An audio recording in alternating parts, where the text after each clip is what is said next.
Molweni.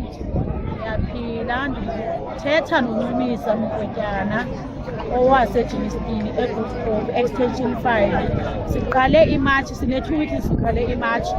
So imatshi siyiqale ukuba sifuna ukukhupha ama-foreigner emafemini ukwenzela into yobana kusebenze abantu base-South Africa. Abantu base-South Africa bayahlupheka, abasebenzi, kusebenza ama-foreigner. So abaninzi bafakile emsebenzini, basebenza la mafemi sesibakhuphe kuwo, sisaqhubeka futhi sisabakhupha, sisezohamba until abantu base-South Africa basebenze. Angeke siyeke thina ukusebenza ngale ndlela ngoba sinceda abantu.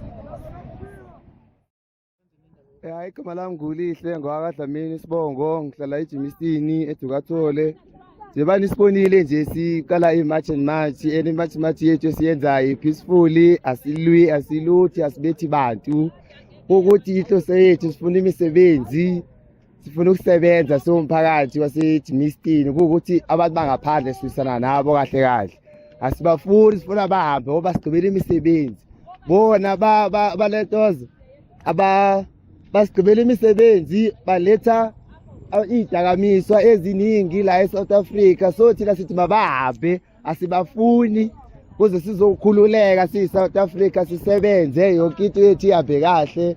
Siyabacela bafethu abantu bangaphandle, sicela bahambe, asifuni ukubabetha, asifuni ukubathini, sibacela nje ngepace. Siyabacela ukuthi hayi bafethu sekwanele ngoku, hambani, asifuni ukubetha kwabantu, asiluthi. Nani yasibona sithekelezile, Dukathole yonke, i-9 yonke, i-5 akho kwa-20. Sithi nje siyiqalile lento, hayi oko sisahamba kahle. Sibonge futhi nomphakathi waseJimistini, especially Dukathole, especially 9 ne-5. Hayi sithi dakhe bafethu, siqhubeleke, sisaqhubeleka saya phambili nalento ye-march. Sizoyeka mase sisebenza sonke, laba bantu bangaphandle sebephumile. Asibafuni, sifuna behambile ukuze sizokwazi ukukhululeka. Hayi nami ngiyabonga.